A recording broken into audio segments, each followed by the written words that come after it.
freezing! I hate watching Gotham when it's fucking cold. It's colder than a witch's tit out here. Mr. Freeze's asshole's a little bit warmer than this. Hey guys, and welcome back to my channel. Today we're talking about the second Michael Keaton Batman movie and Batman Returns, and continuing our Batman review series. If you haven't already checked out, we're doing the Batman review series all the way up until Robert Pattinson's The Batman. I've already put out a Batman '89 review, and you can look forward to the next Batman movies until we get to the Robert Pattinson's The Batman, which I'm super fucking hyped for.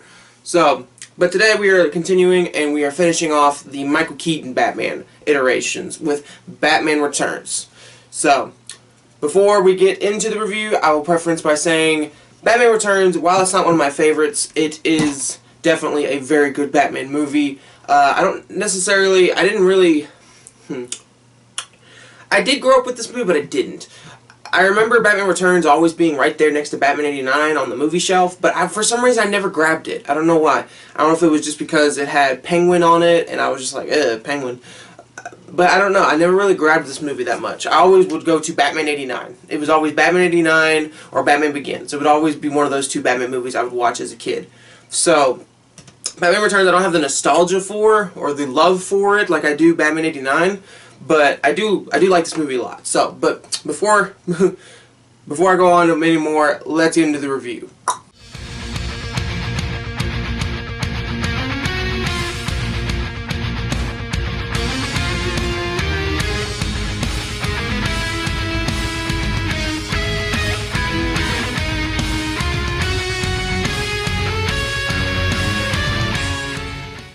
So Batman Returns. This one's a hit or miss movie with me. I like a lot of things about it, and there's a lot of things I don't like about it. So let's start off with the likes. The likes, I like... I do like Penguin in this movie. Even though, which we'll get into later, this is more of a Penguin movie than a Batman movie. I do like Penguin in this movie. And I like the changes to Penguin. Now, again, if you've seen my Batman '89 review, my Tobey Maguire Spider-Man review, you know I find it hilarious that we live in a time period with comic book movies where if it's not source material, if it's not exactly like the comics, people will shit on it. People will go, oh my god, what the fuck? Where you go to a movie like Batman Returns, where they completely, and I mean literally completely change Penguin's backstory. That is not even close to what it was in the comics at all. This is a Penguin that's like, he was born as a penguin. You know, he was very distorted. He was born with flippers for hands, and he just that origin, while I love it and it definitely fits with the Tim Burton vibe that's going in this movie, it is so strange from the comic books, and I find it, again, I find it hilarious that if this movie right here, Batman Returns, would have came out today in 2022, I don't know if comic book fans would have sat there and been like, yes, this Penguin's badass, like everybody loves Danny DeVito as Penguin. Just because that is such a drastic change to the Penguin's backstory. We all know him as a crime boss who, you know, works with thugs, and he's definitely always trying to run for the mayor of Gotham. Like, you know, we know the Penguin. This ain't the Penguin we know. And again, I do love the changes of this Penguin. I just find it hilarious.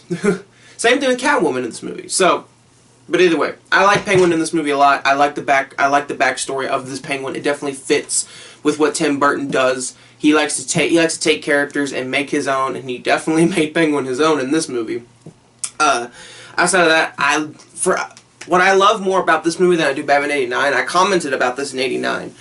I love the cinematography and the feel of this movie more than I do Batman '89. I don't know why. I don't know if it's the Christmas time. I don't know if it's the winter setting. I don't know if it's because it has more of a blue, kind of dark blue tint to it. I don't know. But I just fucking love the vibe of this movie. It's very gothic. While Batman '89 was gothic, this one is a little more gothic to me. To me. But I fucking love the fucking tone of this movie. I love the feel of this movie, the look of this movie, the cinematography is fucking gorgeous in this movie. Outside of that, of course, Michael Keaton as Batman. I mean, that you already know why I love him, but I'll just go a quick little ramble. I love Batman. I love Michael Keaton as Batman. I thought he does an awesome job, especially in this movie more than he does in Batman '89, which we'll get into because there's some things I don't like about what Tim Burton did with Batman in this movie, which we'll get into. But honestly, the look looks just as badass. The car just as badass. Like everything about Batman still is true to where we left off with him in '89.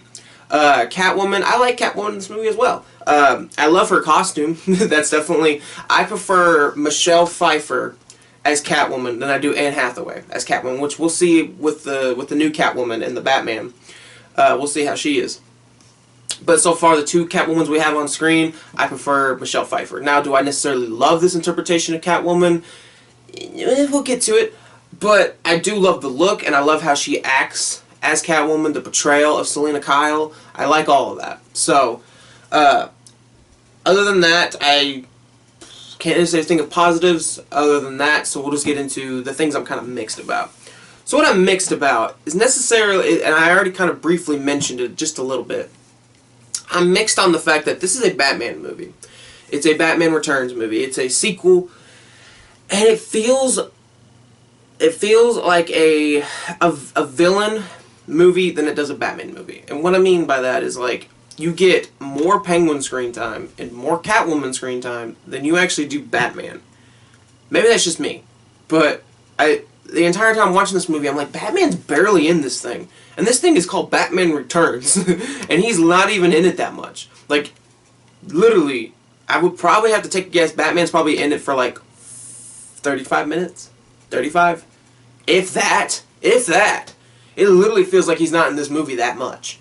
Whatever. Like, you get more Penguin screen time and more Catwoman screen time than you do Batman. And it's kind of like, I click on a Batman movie. I put in a Batman movie. And I'm getting villains? And again, I'm not, even if you look at Spider-Man 2, Spider-Man 2 is almost the exact same way. You get a lot of Doc Ock in that movie, then you kind of do Spider-Man, but it doesn't feel that way. It doesn't feel like it's a Doc Ock solo movie with Spider-Man tagged along. It doesn't feel like that. It feels like, okay, this is a Spider-Man movie while also having a really interesting villain, and they get almost the exact amount of screen time. Where Batman Returns, it feels like Penguin, Catwoman, oh yeah, here's Batman. Because the film literally opens on Penguin. It opens on Penguin, and like the first 15 minutes, it's about Penguin. The first 10 minutes to 15 minutes are about Penguin. Then you get into Selina Kyle, and I understand they didn't want to. At the time we didn't know, but now we're going to call it Spider-Man 3 It. They didn't want to Spider-Man 3 It, where it was, here's two villains you don't know nothing about, and here you go. Which I understand, you have to establish your villains, you have to set up your villains. I get that, and I'm fine with that. But at the same time, it's like, it's getting to a point now where I feel like I'm watching a Penguin and Catwoman movie and I have a Batman movie. And it's kind of like, okay. Another thing I'm mixed on is, while I love Catwoman in this movie, I wish they would have went a little bit more into how she works and how she became the Catwoman. Because the way they do it, you can definitely tell this is not the source material.